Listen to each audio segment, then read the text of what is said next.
Telugu cinema latest updates కోసం మా official website tollywood2bollywood.com ని విజిట్ చేయండి. సరికొత్త తెలుగు సినిమా విశేషాలను తెలుసుకోండి. Tollywood super star Mahesh Babu 2 flop movies తర్వాత అల్టిమేట్ కంబ్యాక్ ని భరత్ అనే నేను సినిమాతో సొంతం చేసుకున్నాడు. అల్టిమేట్ కలెక్షన్లతో దూసుకుపోతున్న ఈ సినిమా 2 రాష్ట్రాల్లోనే కాకుండా పక్క రాష్ట్రాలలో కూడా రికార్డు లెవెల్ కలెక్షన్లతో కుమ్మేస్తుంది.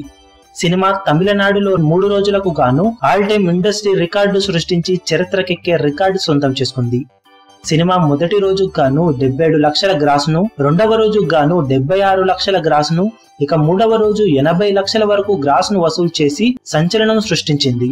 దాంతో సినిమా 3 రోజుల్లోనే టోటల్ గా తమిళ్లో 2.3 కోట్ల వరకు గ్రాస్ ని వసూలు చేసి సంచలన రికార్డు నమోదు చేసింది. ఇక తమిళనాడు మెయిన్ ఏరియా అయిన చెన్నై ఏరియాలో ఈ సినిమా 3 రోజులకు గాను 81 లక్షల వరకు గ్రాస్ ని అందుకోవడం టాక్ ఆఫ్ ది టౌన్ గా మారిందనే చెప్పాలి. ఈ రేంజ్ లో సెన్సేషన్ క్రియేట్ చేసిన భరత్ అనే నేను సినిమా తమిళనాడులో అల్టిమేట్ రికార్డులతో దుమ్ము లేపింది.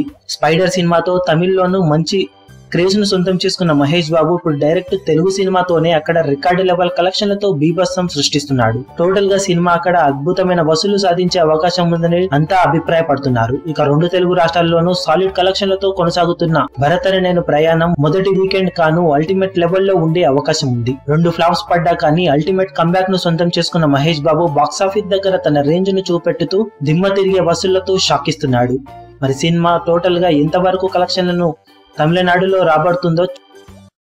మీ అభిమాన హీరోలకు సంబంధించిన లేటెస్ట్ అప్డేట్స్ కోసం మా ఛానల్ ని సబ్స్క్రైబ్ చేసుకోండి. ఏ చిన్న అప్డేట్ ని మిస్ అవ్వకూడదు అనుకుంటే బెల్ ఐకాన్ ని ప్రెస్ చేయండి. లైక్, షేర్, కమెంట్ చేయడం మర్చిపోకండి.